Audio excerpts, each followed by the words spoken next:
Okay, Oregon State, team that has vastly improved from last year. And if you remember last year's game, kind of interesting, 52-24, score really doesn't say what happened in this football game. Reflecting on it, they rushed the ball 53 times for 261 yards. We rushed it 48 times for 326 yards. I think sometimes we forget about all that. They had a day of running the football. We had a day of running the football. Only 24 passes by them and 25 from us. We were just able to get some stops. We didn't turn the ball over. They had one turnover. We only had one penalty. We played a pretty clean game, but they were able to run the football. They ran it very well on us. So when you watch them on tape, they're very balanced, good offense. Coach Smith does a great job of calling plays. And so we better be prepared for that. Defensively, they've improved some, played Washington pretty tough, to be quite honest. Did a nice job of slowing that offense down, and it was one of those games. So we know we're going to have our work cut out for us. Talk to our team a lot about just not self-destructing and getting behind early. When you look at the 4 games that we have lost, the score in the first quarter has been 56-14. We haven't scored a lot of points in the first quarter. We were down USC 28-7. We were down UCLA 14-7. We had Colorado, it was 14-0 here. Utah was 0-0, but the total amount of scores, I believe, is 57-14 or something like that. So we've gotten down early in some games, and we had to fight our way back. And those are the 4 that we have lost so far. It was just same pattern. That in really self-destructing. I said it after the game, and now the more that I look at it, it holds true. The Sun Devils are beating the Sun Devils. We had 8 fouls in that game. That kills drives or continues drives. Or 9 fouls in the last game. 5 drop passes, some up critical, big moments. 3 turnovers that kill drives. We had some missed kicks. We had a missed extra point, obviously. We kicked one out of bounds. And so I think we got to get back to the details and focus on our jobs and do it better. And if we do that, we'll have a chance to win a football game. Questions? Hodor Devil's Digest. Herm, in terms of how to fix the problems, which you said are reoccurring from week to week, do you find yourself trying to change the methodology of how you fix those problems, maybe going outside the box in some cases, or is there really one formula you think you need to stick to and just hopefully just comes through one day? Yeah, it's repetition and paying attention to alignment and assignment of what you're asked to do. And early in the game, secondary-wise, we had some breakdowns, some critical errors. We got it fixed after the first quarter, and we seemed to settle down again and get going. And a lot of it is youth, to be quite honest. It happens, and you don't like for it to happen. If it happens in the back end of your defense, you got a problem because it's a score. It's not like if it happens in the front where somebody can make a tackle and get you out of the play. When it happens in the back end, and it did numerous times. And with that being said, the only thing you can do is continue to coach them. The more experience they gain, hopefully the more confidence they'll gain and play better. And that's what we got to do. We just got to play better and not allow the big explosion plays or the continuous drives, and we've been scored on early in games all of a sudden defensively. People have come out and scored the ball on us, and all of a sudden our offense is kind of playing uphill. The first couple scores, their first score, they drive right down the field. I think they take 6-7 minutes off the clock. We take 1 minute. We go 3 plays and we're 1 minute, we're off, and the next thing you know, it's 14-0. And the time you're trying to correct it, I look up, it's 21-0. I'm going, really? It's happening that fast, huh? And it just gets away from you, and then all of a sudden we settle down and we kind of find our way, and we made it a competitive game at the end again, but it's too late. And you can't do that. You can't play football that way. It's too hard to win. Michelle Gardner, Arizona Republic. Coach, where is Jaden now? Is it too early in the week to foresee whether he'll play this week? I'm hoping he can get through practice.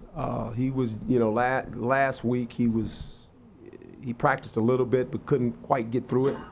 And so we'll see this week where he's at. Hopefully he can make it through a practice, and if he can, that's good signs for us. That means he'll have an opportunity to play. Chris Carmen, Son of a Source.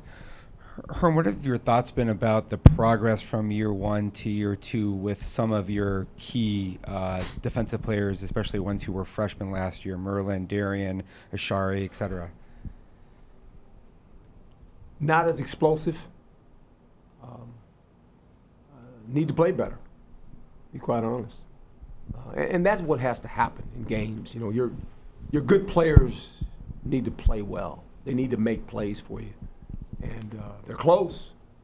But here again, expectations. Last year, nothing was expected out of freshmen, out of those guys. And they kind of did some things, everybody. So now they got to live up to that. Learning how to do that is a new thing for guys, too, at a different level. You know, it's so you're not the best player on the field, like in high school. You're playing against really good players. And how do you deal with that? So we've got some of that going, too. I mean, all of it's part of youth and you know, experience and everything else. Like pro football, I always say, your first year is not the year, it's your second year.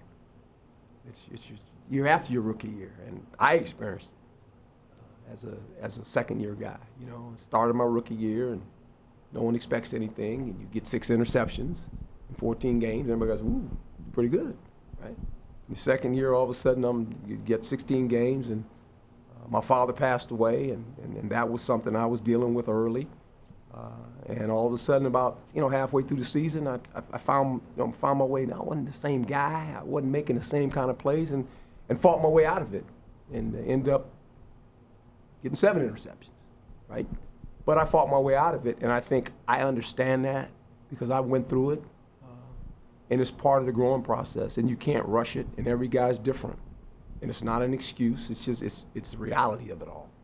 You know, it's like when you first take your job, whatever field you're working in, and the first year is always you're excited and people don't have any expectations because you're young.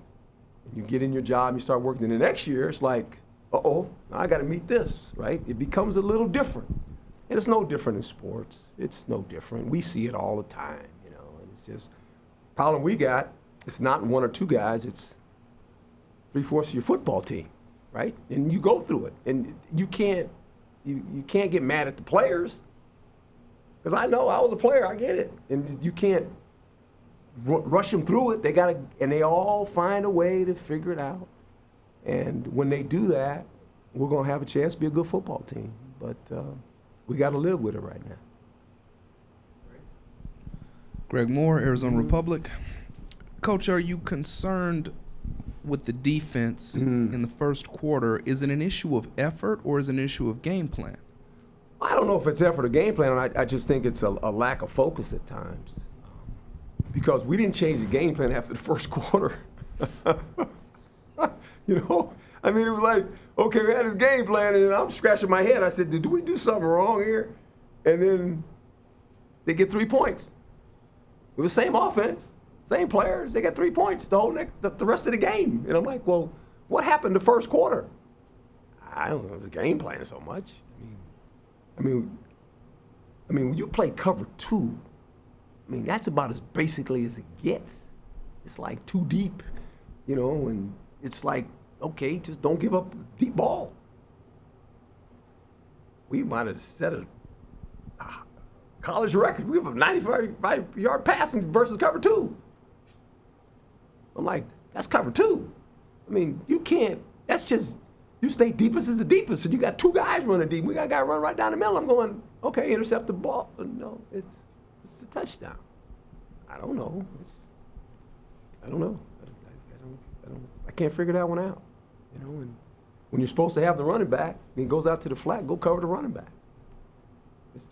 That's your cat. You're looking at him, and he runs out there, and then you start looking at the quarterback. We're supposed to cover this guy. The quarterback, you don't cover the quarterback. You cover that guy. You don't cover him. The guy catches the ball. He runs up the boundary, and I'm going, oh, that's interesting.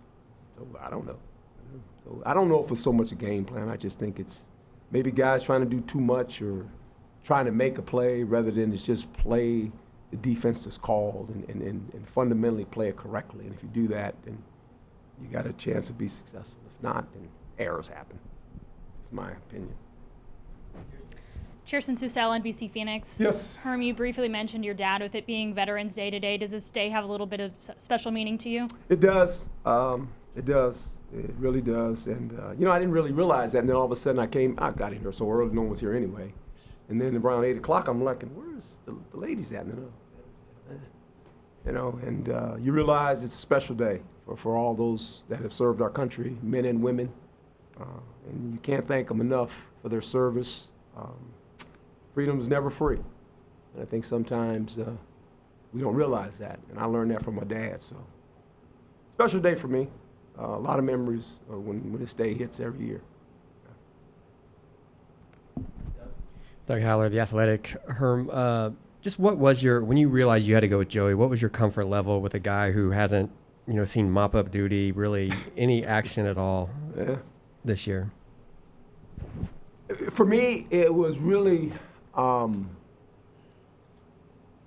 different than the other 20 guys that play, right? He's playing quarterback. And I told him, I didn't bother him all week.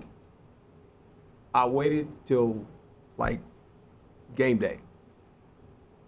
And I went up to him in the locker room, and I looked at him and I said, hey, I'll tell you one thing. And he looked at me, Joey kind of looks. And he was waiting for this big speech, like I was going to tell him, don't. I said, hey, have fun, man. Go sling that thing around. And he smiled, I said, just go have fun, man. Just play football. You know how to do this. And he did a great job. He really did. I mean, he wasn't perfect, but we weren't perfect as a team. But I think to be put in that situation, first time playing against a very talented defense, 4 touchdown passes, you can't ask a kid to do more than that. And I think the team rallied around him. They did a good job. You have a defense that had a high sack total after the first sack.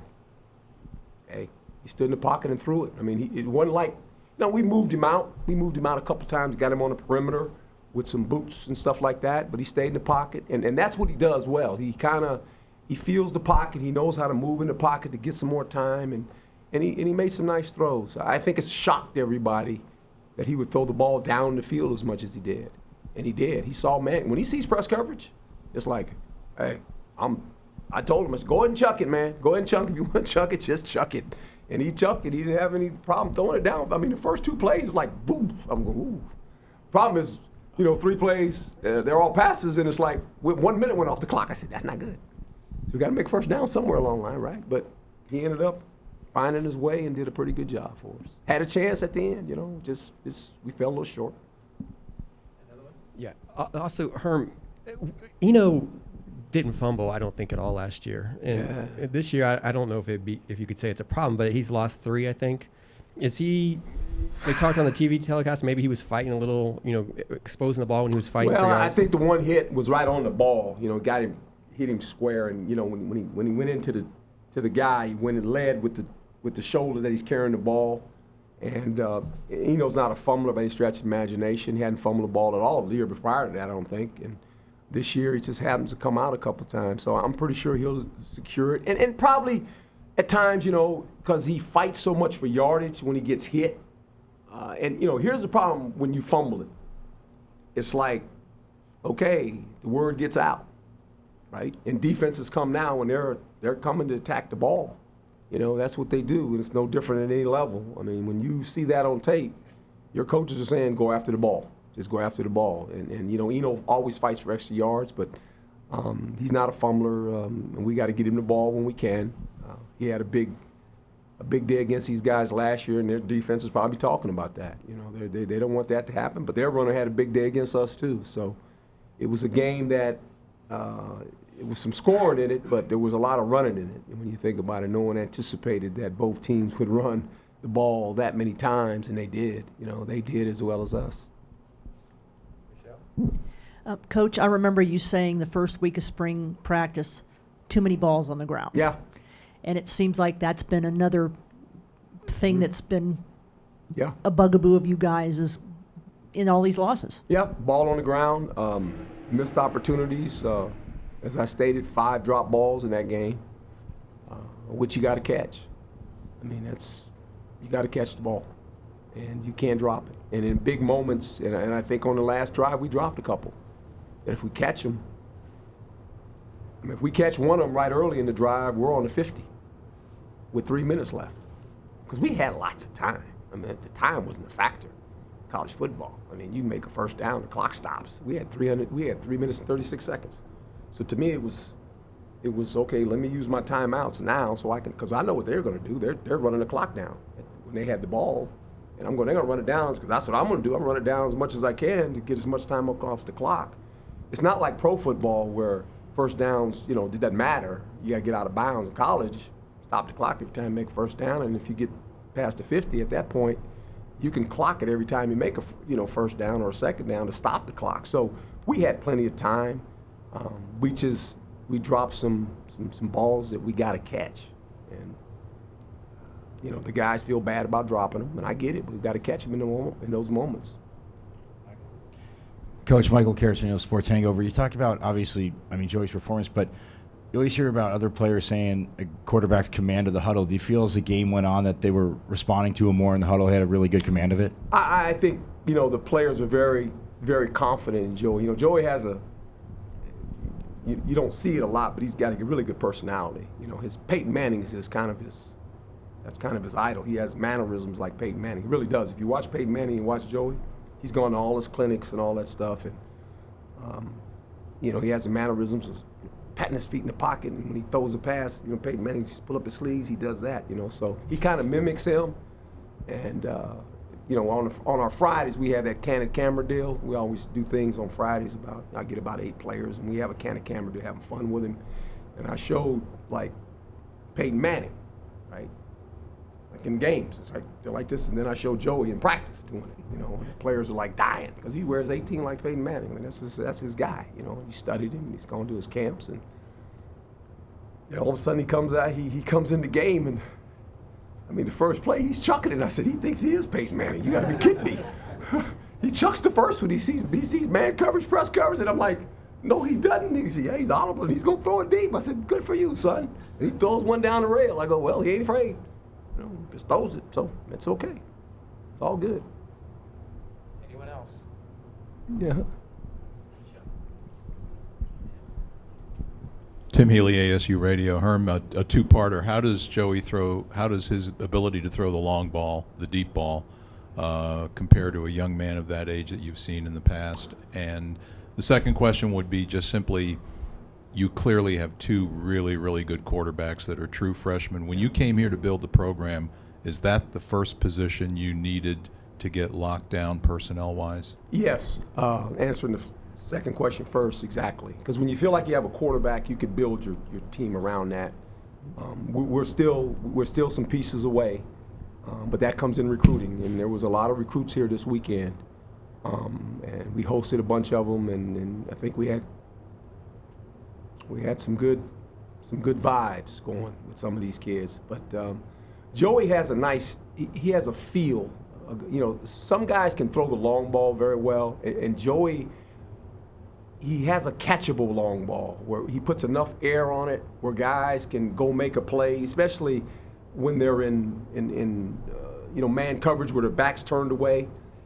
And I told him when he threw the interception, as soon as he came off the field, I said, Joey, he says, yeah, Coach, I didn't look him off. I said, you got to look safety off.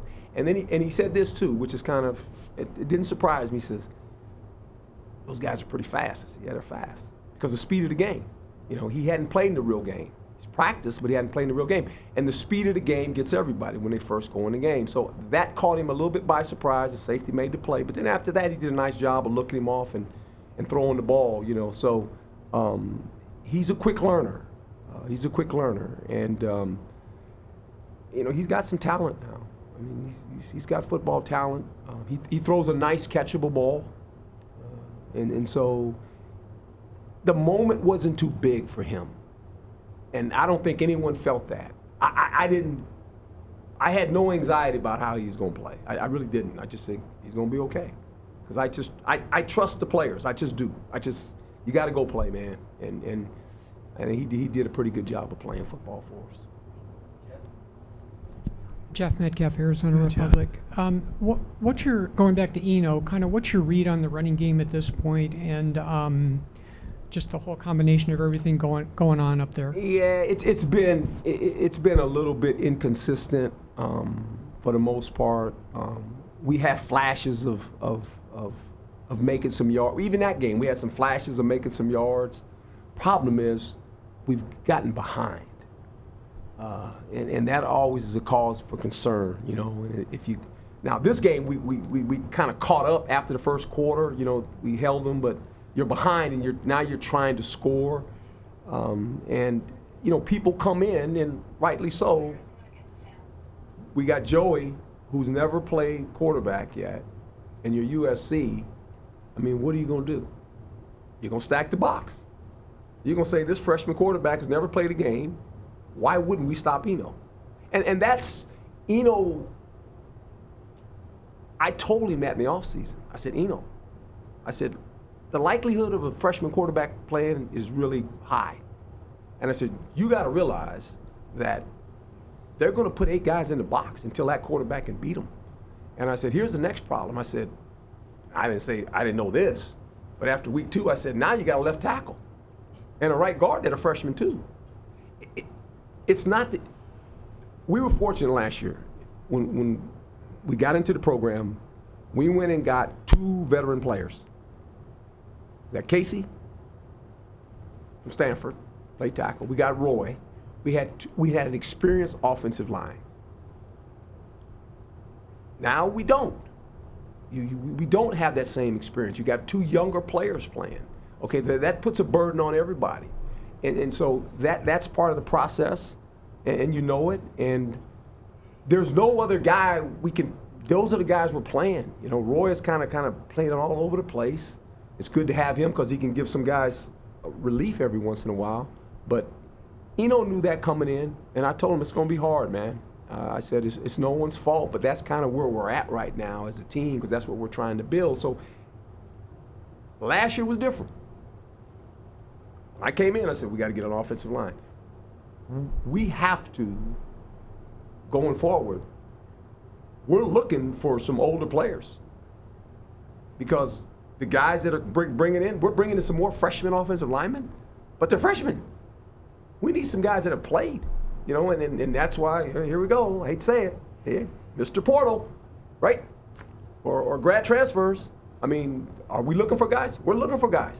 I'll say it right now, we're looking for guys, okay? Because what we have is a bunch of young guys. We have freshmen right now that are not playing, but they haven't played either. So it's not like we have this abundance of offensive linemen. And I said it on the field during the game. To somebody, reporter asked me at halftime, said, got no pass rush. I'm looking for a pass rusher too. Yeah, if you find one, send him here. I ain't kidding. I mean, you guys watch us play. I mean, Danny's doing everything he can to generate a rush, but you need a guy because the whole defense changed when you hit this one guy. I mean, I watched the game. I watch little pro games every once in a while. I watched the Vikings. Oh. I mean, Lynch is a good friend of mine, okay? We know the John Lynch story. I look at his defensive line, all first-round picks. When you can rush 4 guys and you can make the quarterback go, whoa, it's a difference playing defense, right? I mean, so I'm not making excuses. I'm just telling you where we're at, okay? And it just don't. And they don't appear. It's like you don't just find them like, because everybody wants these same guys. We're all recruiting the same kind of guys. But we got to get a couple of those guys because then you're different. I mean, you look at the teams that we've played. Look at Utah. They rush 4 guys. And the quarterback is like, I got to get the ball out because they're coming. And then you just watch it. I watch Washington. Like, they got some guys, too, who come off the edge and rush. And that's what you got to have at any level. You got to have a guy that can affect the quarterback, and we got to find some guys like that, and we will. Coach in the back here, Yes, Gareth sir. Kwok, WCSN. You guys this past weekend faced a tough wide receiver, tandem in USC, and it doesn't stop this Saturday against Isaiah Hodgins of Oregon State. How does you guys' secondary kind of match up with him? Yeah, he's a good player. He played last year, got hurt. He pulled his hamstring, I think, in the first quarter. He caught a nice seam ball on us. And they do a nice job with him. They get him the ball a lot. They got a nice pass and attack, very balanced offense. You know, they know how to attack you. He's a big receiver.